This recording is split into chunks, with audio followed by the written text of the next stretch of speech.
क्या चीन की एक मिसाइल ने भारत के प्रधानमंत्री का पूरा दौरा बदल दिया? क्या इंडोनेशिया की दी गई ब्रह्मोस मिसाइलें सच में चीन के लिए खतरे की घंटी है? आखिर 40 साल बाद न्यूजीलैंड पहुंचकर मोदी ने ऐसा क्या कर दिया कि वहां के प्रधानमंत्री भी हैरान रह गए? और ये यूरेनियम वाली डील क्या वाकई भारत की ऊर्जा जरूरतों को हमेशा के लिए बदल देगी? इन सारे सवालों के जवाब मिलेंगे आज की बैठक में, तो अंत तक बने रहिए। नमस्कार दोस्तों, आप देख रहे हैं बैठक, इंडिया की डिजिटल चौपाल, और मैं हूं कल्पना।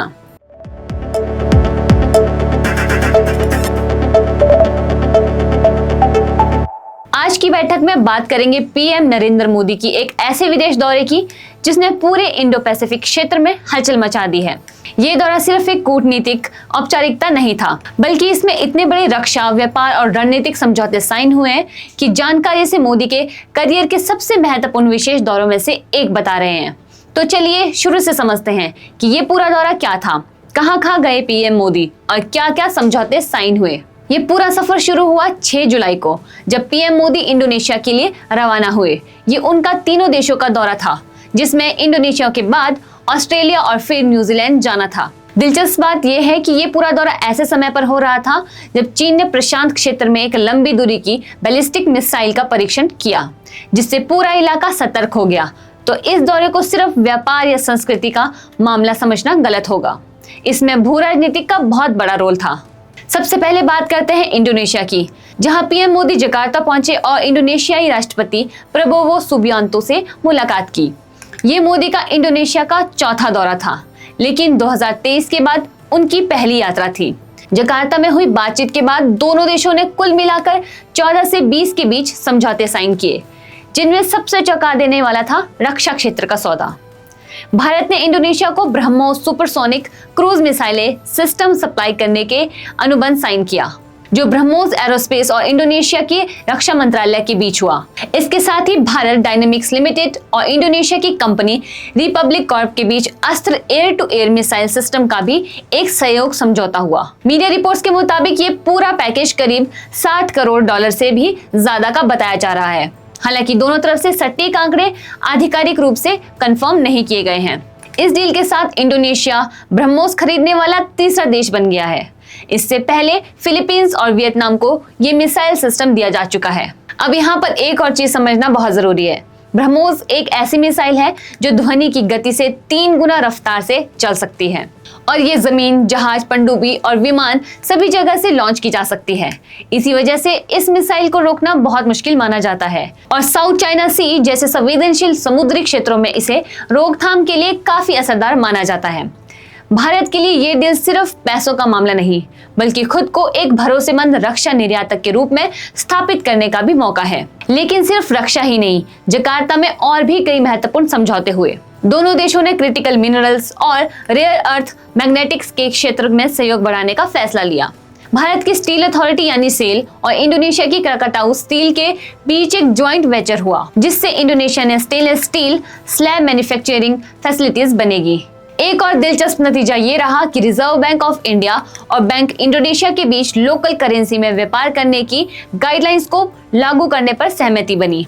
मतलब अब दोनों देश अपनी करेंसी में ही ज्यादा व्यापार कर सकेंगे। डॉलर पर निर्भरता थोड़ी कम होगी। इसके अलावा भारत के प्रतिष्ठित IIM बेंगलोर का एक ब्रांच कैंपस भी इंडोनेशिया के एक स्पेशल इकोनॉमिक जोन में खुलने की बात चल रही है।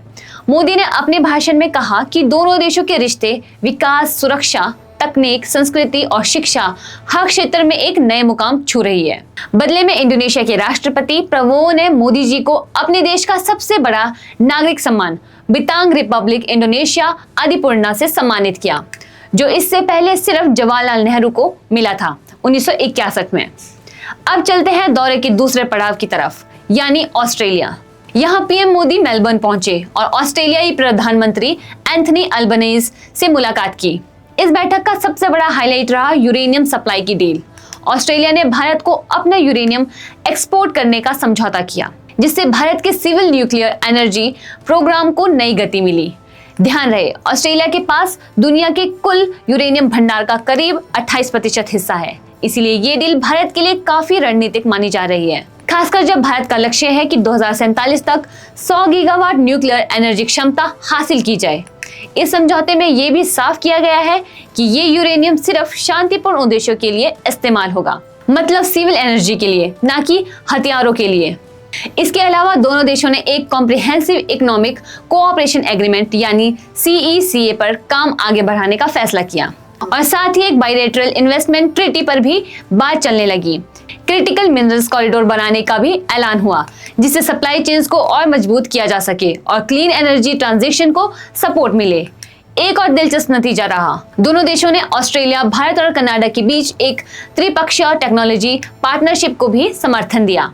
और शायद सबसे अनोखी बात, ऑस्ट्रेलिया अपने कोकोस्किलिंग द्वीपों पर एक अस्थायी स्पेस ट्रैकिंग टर्मिनल बनाएगा, जो भारत के गगनयान मिशन जैसे स्पेस प्रोजेक्ट्स को सपोर्ट करेगा। अल्बानीज ने इस दौरे को भारत ऑस्ट्रेलिया संबंधों के लिए एक नया अध्ययन बताया और कहा कि दोनों देश रक्षा, सुरक्षा, शिक्षा, विज्ञान, तकनीकी और ऊर्जा सुरक्षा जैसे हर क्षेत्र में साथ आगे बढ़ रहे हैं। अब बात करते हैं इस दौरे की आखिरी पड़ाव की, यानी न्यूजीलैंड, जो शायद सबसे ज्यादा भावुक और ऐतिहासिक पड़ाव था। ये पिछले 40 सालों में किसी भी भारतीय प्रधानमंत्री का पहला न्यूजीलैंड दौरा था। ऑकलैंड में पीएम मोदी का न्यूजीलैंड के प्रधानमंत्री क्रिस्टोफर लक्सन ने गर्मजोशी से स्वागत किया। यहाँ दोनों देशों ने अपने रिश्तों को स्ट्रेटेजिक पार्टनरशिप के स्तर तक अपग्रेड कर दिया और एक रोड मैप 2030 जारी किया, जिसमें व्यापार, रक्षा, समुद्री सुरक्षा, आतंकवादी रोधी सहयोग, कृषि, शिक्षा और उभरती तकनीकों जैसे क्षेत्र शामिल किए गए हैं। कुल मिलाकर 18 नतीजे घोषित हुए, जिनमें 10 समझौते और MOU शामिल थे। सबसे बड़ी बात यह रही कि दोनों देशों ने अपना फ्री ट्रेड एग्रीमेंट भी फाइनल कर दिया, जिसके जरिए 2030 तक द्विपक्षीय व्यापार को 2 गुना करके 7 अरब न्यूजीलैंड डॉलर तक ले जाने का लक्ष्य रखा गया। मोदी ने इसे एक ऐतिहासिक कदम बताया, जो मार्केट एक्सेस, निवेश और टैलेंट मोबिलिटी के लिए नए रास्ते खोलेगा। समुद्री सुरक्षा के क्षेत्र में भी काफी कुछ हुआ।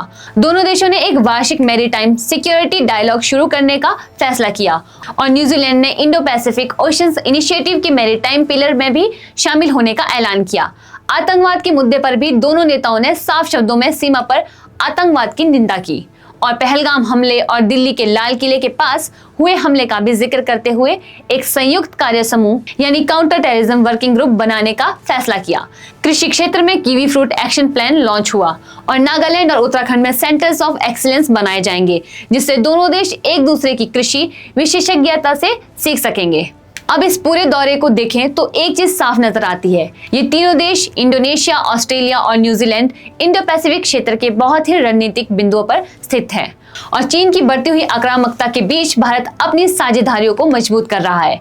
कई जानकार इस दौरे को भारत की एक्ट ईस्ट नीति का एक नया और मजबूत अध्ययन मान रहे हैं, लेकिन हर बार की तरह इस दौरे की भी अपनी दूसरी तरफ है। कुछ आलोचक ये सवाल उठा रहे हैं कि जब तक इन समझौतों की सटीक वित्तीय जानकारी सार्वजनिक नहीं होती, तब तक इनका असली असर आंकना मुश्किल है।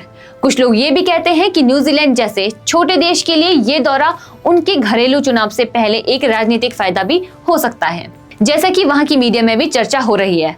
इसीलिए हम इन समझौतों को सिर्फ सुर्खियों तक सीमित ना रखकर आने वाले महीनों में इनका असली अमल कैसे होता है उस पर भी ध्यान से नजर रखनी चाहिए। एक और चीज जो इस पूरे दौरे को और भी ज्यादा महत्वपूर्ण बनाती है वो है समय। जिस दिन चीन ने अपना मिसाइल परीक्षण किया, उसी के आसपास ऑस्ट्रेलिया के प्रधानमंत्री एंथनी अल्बनीज भी फिजी गए थे, जहां उन्होंने फिजी के साथ मुवाली यूनियन नाम का एक पारस्परिक रक्षा संधि साइन किया।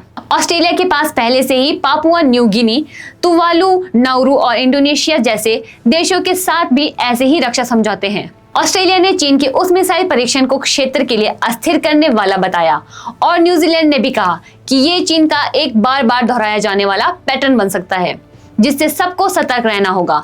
यानी जब पीएम मोदी ये 3 देशों का दौरा कर रहे थे, तब पूरा इंडो पैसिफिक क्षेत्र एक तरह से चीन की गतिविधियों को लेकर अपनी स्थिति स्पष्ट कर रहा था और भारत का ये दौरा उस बदलते हुए भू राजनीतिक माहौल का एक हिस्सा बन गया। ये भी ध्यान देने वाली बात है कि भारत के लिए ये तीनों रिश्ते अलग अलग वजह से महत्वपूर्ण हैं।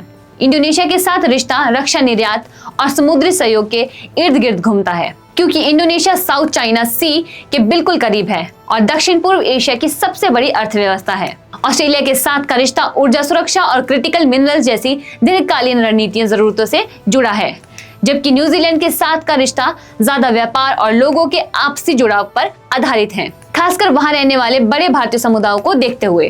तीनों मिलकर भारत की उस रणनीति को दिखाते हैं जिसमें वो खुद को सिर्फ दक्षिण एशिया तक सीमित न रखकर पूरे इंडो पैसिफिक क्षेत्र में एक भरोसेमंद और संतुलित साझेदारी के रूप में स्थापित करना चाहता है।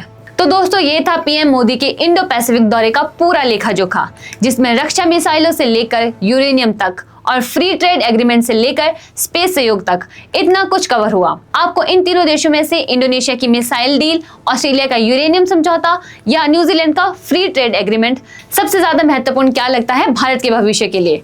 कमेंट सेक्शन में जरूर बताएं। और अगर आपको बैठक की इस तरह की खबरें पसंद आती है जो आपको हर पहलू से पूरी जानकारी देती है, तो हमारे साथ बने रहिए। मिलते हैं अगली बैठक में, तब तक के लिए नमस्कार। अगर आपको बैठक न्यूज़ की खबरें पसंद आ रही है तो चैनल को सब्सक्राइब करना ना भूलें और नीचे दिए गए बेल आइकन को ज़रूर प्रेस करें, क्योंकि आपका एक सब्सक्राइब हमें मोटिवेट करता है।